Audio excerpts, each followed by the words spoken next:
ایسا مہینہ ہے کہ جس میں مومن کے رزق میں برکت ڈال دی جاتی ہے، مومن کا رزق بڑھا دیا جاتا ہے۔ من فطر فیہ صائمن، جس کسی نے افطار کرایا اس میں کسی روزے دار کو،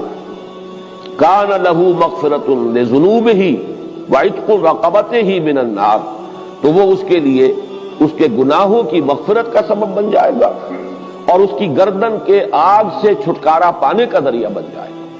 کسی روزے دار کا افطار کرانا۔ اب اس میں جو تفصیل آگے بھی آ رہی ہے اور اس وقت بھی جو بات ہو رہی ہے اس کو سمجھ لیجئے۔ ہمارے ہاں اس دور میں عام طور پر رزق کی فراوانی ہے، وہ جو فاقہ اور فقر کی جو کیفیات پچھلے زمانوں کے اندر سننے میں آتی، عام طور پر وہ اب دنیا میں موجود نہیں ہے۔ لیکن یہ کہ اس دور کا تصور کیجئے کہ وہاں ایسا بھی ہوتا تھا کہ کسی کے پاس کھانے کو کچھ بھی نہیں ہے، خود اپنے لیے بھی کچھ نہیں ہے، ہو سکتا ہے کہ وہ صرف کہیں سے کوئی تھوڑی سی دودھ کی لسی بنا کر بیٹھا ہو روزہ افطار کرنے کے لیے اور اس کے پاس خود کچھ نہ ہو۔ اس حالت میں کوئی اور شخص جس کے پاس یہ بھی نہ ہو، اگر اس کے پاس آتا ہے تو وہ اپنے اس تھوڑی سی لسی میں سے اگر اپنے کسی اور بھائی کو بھی کچھ پلا دیتا ہے 2 گھونٹ، تو اس کا جو اجر و ثواب اس وقت اس پس منظر میں ہے اس کو ذہن میں رکھیے۔ واقعی ہمارے ہاں جو بھی اس وقت ریل پیل ہے، اس ریل پیل میں اگر آپ یعنی روزہ افطار کرنے کی محفلیں روزانہ بھی منعقد کر لیں اور افطاریاں کرائیں اور بہت اعلیٰ افطاریاں کرائیں تو اس کو اس حساب میں شمار نہ کیجیے۔ بہرحال وہ اپنی جگہ پر ہے، اس کو انسان احباب کے ساتھ محبت کے اضافے ہی کے لیے کرتا ہے اور وہ محبت خالص اللہ کے لیے، اللہ کے دین کے لیے، اس کا اپنی جگہ پر اجر و ثواب ہوگا۔ لیکن یہ جو اجر و ثواب یہاں بیان ہو رہا ہے اور جس درجے کا اجر و ثواب بیان ہو رہا ہے اس کے لیے اس قسم کے پس منظر کو سامنے رکھنا ضروری ہے، ورنہ یہ بہت مبالغہ سا معلوم ہوتا ہے کہ اتنی سی بات کے اوپر اتنا بڑا اجر و ثواب، لیکن اس کو اگر اپنے اوپر انسان طاری کرے، جیسا کہ آتا ہے بہت سے صحابہ کے بارے میں، انہیں تو فاقے ہوتے تھے اور کئی وقت کے فاقے، اصحاب صفہ خاص طور پر، کہیں سے کچھ آگے آئے تو کھا لیا ہے اور نہیں آیا ہے تو کئی وقت کے فاقے ہو رہے ہیں۔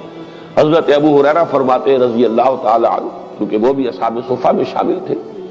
کہ ایسا بھی ہوتا تھا کہ کئی وقت کے مسلسل فاقے کی وجہ سے غشی طاری ہو جاتی تھی، لیکن لوگ یہ سمجھتے تھے کہ شاید انہیں مرگی کا دورہ پڑا ہے، لہذا وہ گردن پر پاؤں رکھ کے اور دباتے تھے۔ یہ کیفیت بھی وہاں پر ہوتی تھی،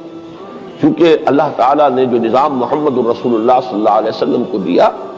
اس میں وہ جبری مساوات نہیں تھی، والنٹری تھا جو معاملہ تھا، جو زکوٰۃ ہے وہ فرض ہے، لیکن یہ کہ باقی صدقہ خیرات اپنے رزق میں دوسروں کو شامل کرنا یہ لوگوں کے اپنے جذبے پر چھوڑ دیا گیا تھا۔ لہذا وہاں انصار کے ہاں عام طور پر یہ نہیں تھا کہ اسی قسم کے حالات پورے مدینے میں تھے۔ وہ واقعہ بھی آتا ہے کہ خود حضور صلی اللہ علیہ وسلم کو کئی وقت کا فاقہ تھا، لیکن ظاہر بات ہے کہ حضور کسی کے سامنے دست سوال دراز کرنے والے تو نہیں تھے۔ اتنے میں حضرت ابو بکر آ جاتے ہیں، ان کی کیفیت بھی وہی ہے، حضور نے دیکھ لیا، چہرے سے مشرے سے اندازہ ہو جاتا ہے کہ فاقہ ہے۔ حضرت عمر آئے، ان کا حال بھی یہی، تو حضور پھر ان دونوں کی وجہ سے اٹھے، ان کو لے کر ایک انصاری کے باغ میں پہنچے۔ اب ان انصاری صحابی کی عید ہو گئی کہ حضور تشریف لائے، وہ دوڑے فوراً باغ میں سے کچھ انگوروں کے خوشے کچھ اور چیزیں لا کے فوراً رکھی اور پھر چھری ہاتھ میں لے کر دوڑے لپکے کہ کسی جانور کو ذبح کرے اور پھر یہ کہ ضیافت کا اہتمام کرے۔ تو حضور نے فرمایا دیکھنا کہ کسی دودھ دینے والے جانور کو ذبح نہ کرنا، کوئی اور نہ ہو اور بکری ہو اور وہ دودھ دیتی ہو اور بچوں کے لیے وہ ایک ذریعہ بنتا ہو اور تم اس کو ذبح کر دو۔ بہرحال اس کے بعد انہوں نے، جیسا کہ آپ کو معلوم ہے کہ وہاں گوشت اس طرح تیار نہیں ہوتا تھا، وہ تو بس یہ کہ اس کو گوشت کو تیار کیا اور سیکا آگ کے اوپر اور گوشت تیار ہے کھانے کے لیے، تو وہ حضور نے بھی تناول فرمایا، حضرت ابو بکر نے، حضرت عمر نے، اور پھر حضور نے فرمایا روٹی کا تھوڑا سا ٹکڑا لے کر اس پر چند بوٹیاں رکھ کر کہ یہ عائشہ کو بھی دے آؤ، اسے بھی کئی وقت کا فاقہ ہے رضی اللہ تعالیٰ۔ ان حالات کو دیکھیے کہ اس میں یہ کیفیت ہے کہ ایک آدمی جبر کر رہا ہے، اس نے فرض کیجئے کہ اس سحری کے وقت بھی اسے کچھ نہیں ملا ہے، روزہ ایسے ہی رکھ لیا ہے، اب روزے کے افطار کے وقت اسے کوئی شے جو ہے میسر آ گئی ہے، اس کو لے کر وہ بیٹھا ہے کہ دیکھتا ہے کہ کوئی اور ساتھی، کوئی اور دوست، کوئی اور مسلمان بھائی ایسا بھی ہے جس کو یہ بھی میسر نہیں، اب اس میں سے وہ چند گھونٹوں میں سے چند گھونٹے پلا دینا، اگر ایک گلاس کسی کے پاس ہے تو اس میں سے 2 گھونٹ پلا دینا، واقعتاً اس کا اجر و ثواب جو ہے وہ وہی ہوگا جو حضور صلی اللہ علیہ وسلم بیان فرما رہے ہیں۔ تو فرمایا من فطر فیہ صائما کان لہ مغفرۃ لذنوبہ وعتق رقبتہ من النار وکان لہ مثل اجرہ من غیر ان ینتقص من اجرہ شیء، اور اس افطار کرانے والے کو بھی روزہ رکھنے والے کے برابر ثواب ملے گا، بغیر اس کے کہ اس روزہ رکھنے والے کے ثواب میں کوئی کمی، اس کا اپنی جگہ پر اجر و ثواب رہے گا، لیکن جس نے افطار کرایا ہے اس کو اس کے برابر اجر مل جائے گا۔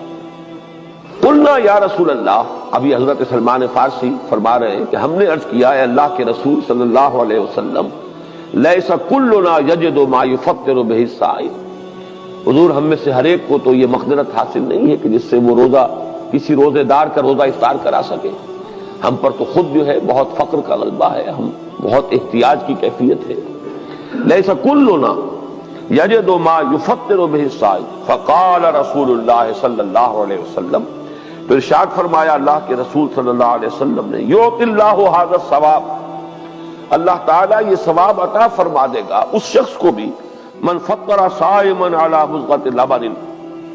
جس نے کسی روزے دار کا روزہ افطار کرایا کسی لسی کے گھونٹ پر، اور شربت من ماء،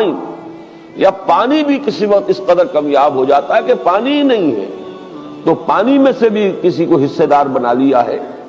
تو وہ اس کو ومن اشبع صائما سقاہ اللہ من حوض شربۃ لا یظمأ حتی یدخل الجنہ،